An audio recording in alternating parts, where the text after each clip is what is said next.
Everything changed in a matter of seconds. Welcome to NFL Nexus. Now, building a truly legendary NFL defense, the kind that people talk about decades later, it isn't just about taking your team's checkbook, signing a bunch of highly paid, wildly talented athletes and just throwing them out onto the turf. Not even close. It's about alchemy.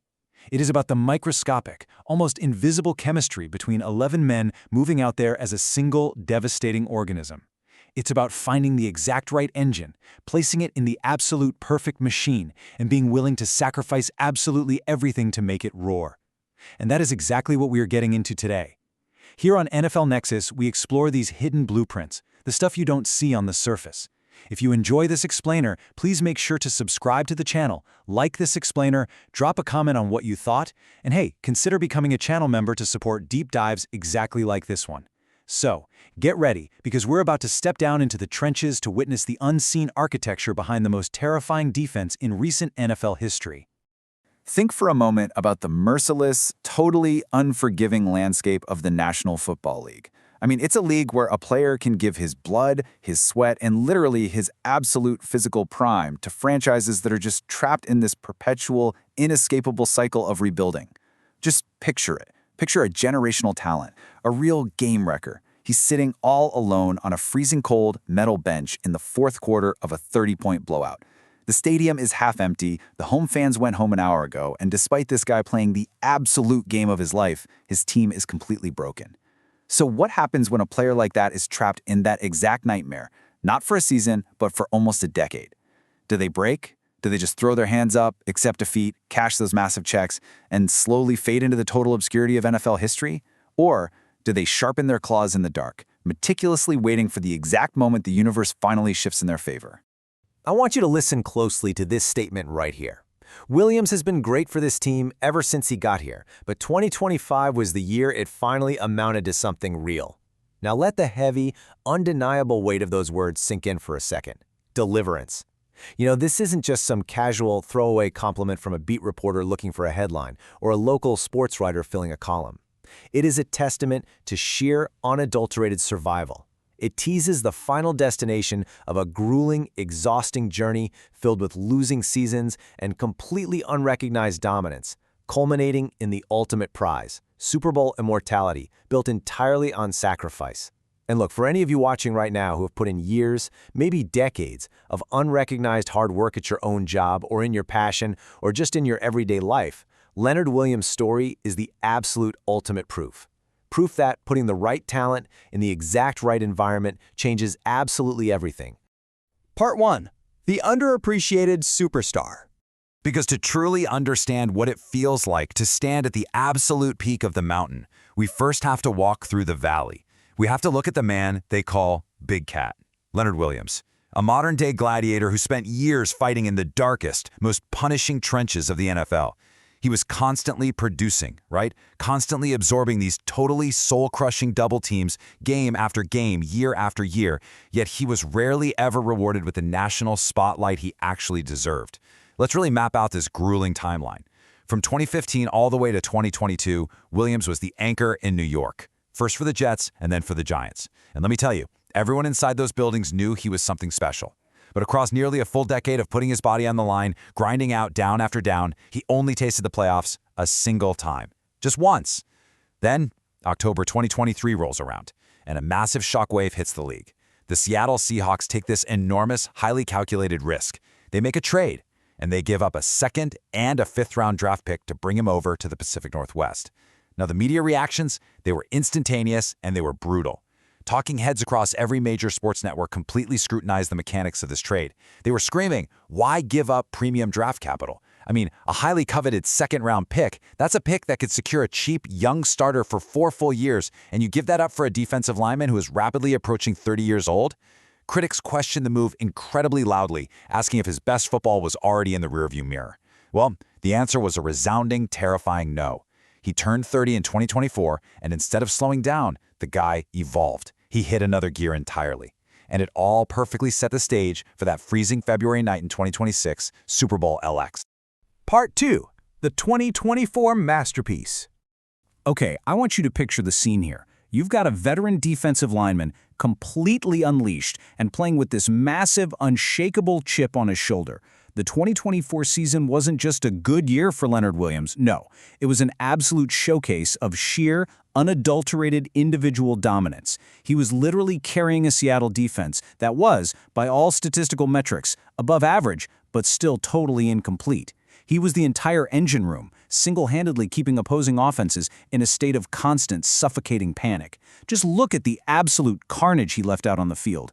This wasn't just your standard Pro Bowl year. This was a Defensive Player of the Year caliber performance. 64 tackles down in the trenches, 11 bone-crushing sacks, 30 quarterback pressures. Think about that for a second.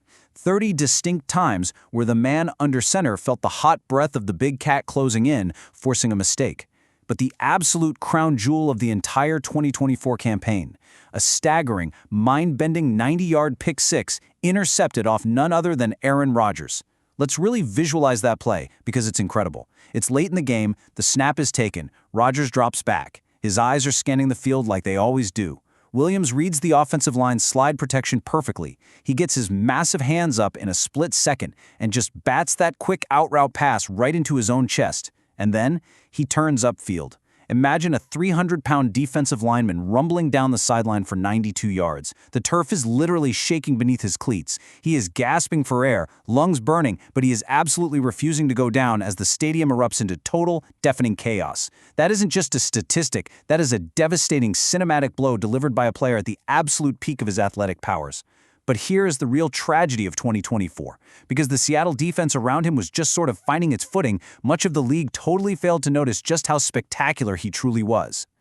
Part 3. The Lamborghini Garage. And this brings us to a really fascinating question when it comes to NFL team building. How exactly do you take a player who is already performing at a Defensive Player of the Year level and make him even more dangerous? Well, the answer is completely counterintuitive. You don't ask him to do more.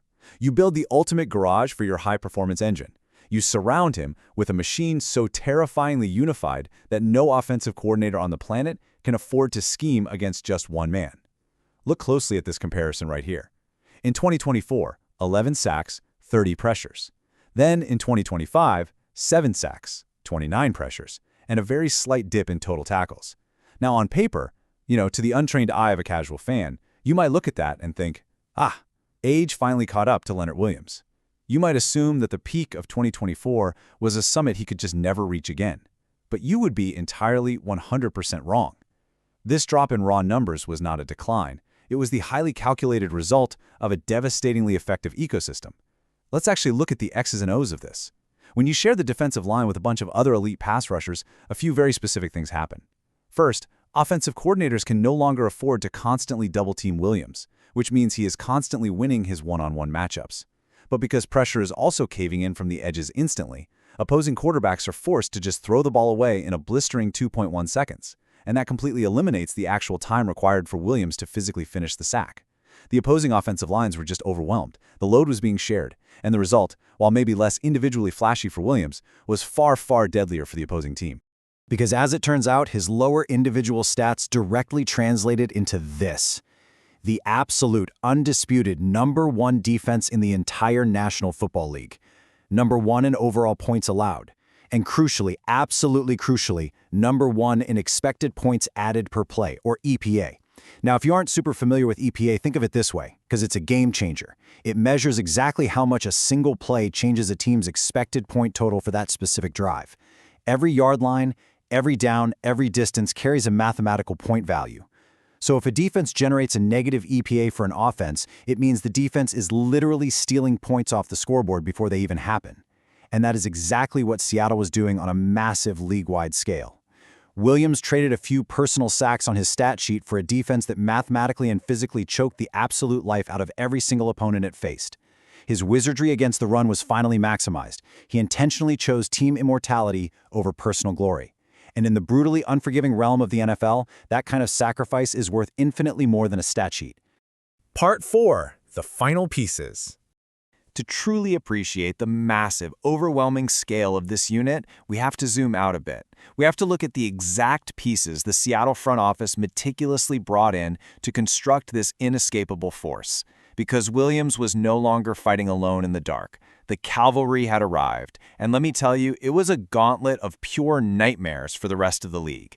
This supporting cast was engineered for absolute perfection. So let's break down these monsters one by one. First, you had Byron Murphy stepping up. This guy possesses an explosive first step that practically teleports him past guards before they can even get out of their stance. He complemented Williams so incredibly well that Seattle's run defense literally ran circles around the rest of the league. They created this impenetrable brick wall straight up the middle. Then you had Uchenna Nwosu. Now, Nwosu doesn't just run at the offensive tackle. He uses this brutal signature cross-chop move that violently strips the tackle's hands away, collapsing the pocket from the outside and basically forcing terrified quarterbacks to step right up into the waiting arms of the interior line. On top of that, you had the seasoned veteran DeMarcus Lawrence joining the trenches. Lawrence brought serious championship pedigree and this raw, unyielding bull rush power that could walk a 320-pound lineman straight back into the quarterback's lap like they were on roller skates. And then you get a masterstroke of late-season roster management. Defensive tackle Rylie Mills, suddenly activated in mid-December specifically to keep the entire rotation incredibly fresh down the stretch. This wasn't just a defensive line anymore. It was an avalanche. 28. Let that number just hang in the air for a second. 28. That is the exact microscopic number of regular season snaps that late edition Rylie Mills played across the entire final 4 games of the season. Really think about that for a moment. 28 snaps. Most starters play that many snaps before the halftime hot dogs are even warm. He was a restricted free agent. He was entirely inactive for the divisional round. He played a single, solitary snap in the NFC title game. Most teams, most coaches, they wouldn't even factor a player with 28 regular season snaps into their championship equation. It would be an absolute afterthought, a guy just standing on the sideline in a coat. But this defense was different. Every single gear in the machine, no matter how small, no matter how seemingly insignificant, had a highly specialized, absolutely lethal purpose. Because when the lights were the absolute brightest, on the biggest stage in the entire world in Super Bowl LX, Mills saw the field for exactly 5 snaps. 5.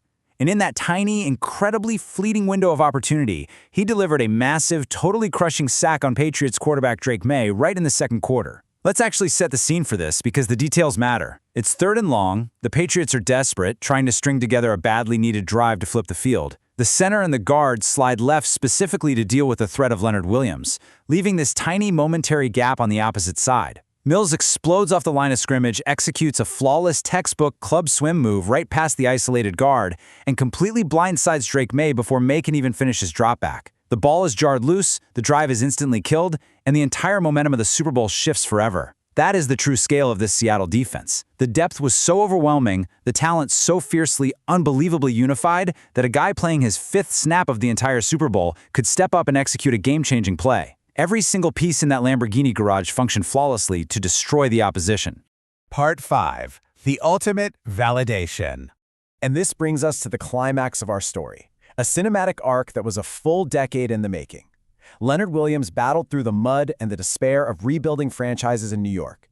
He survived the intense media scrutiny and the exhausting label of being a risky trade acquisition. He proved his dominance totally individually in 2024, and then, without a single ounce of ego, seamlessly integrated into a historic, unstoppable collective in 2025. And this was his reward. A top defense, a #1 overall seed in the playoffs, a Super Bowl championship, delivered with absolute, unquestionable finality. After a long, heavily underappreciated career on largely poor teams, where he was only able to make the playoffs once across a decade, look, no one deserved it more than the Big Cat. It was the ultimate, undisputed validation for a superstar who put his ego aside and put the team first. All the sacrifices, all the relentless, bone-jarring hits in the trenches, all those unglamorous run-stopping assignments that never make the SportsCenter highlight reels, it all crystallized into a ring. The takeaway here? It's a lesson we can all use.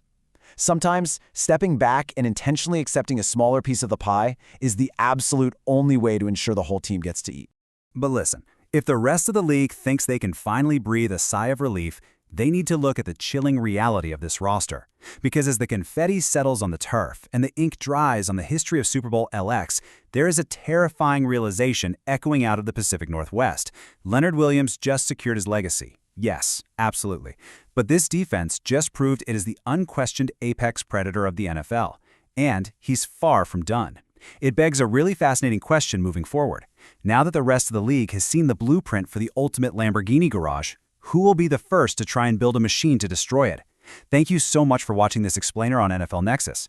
Please make sure to subscribe to the channel, like this explainer, comment your thoughts down below on what you thought of this defense, and seriously, consider becoming a channel member to support more deep dives just like this one.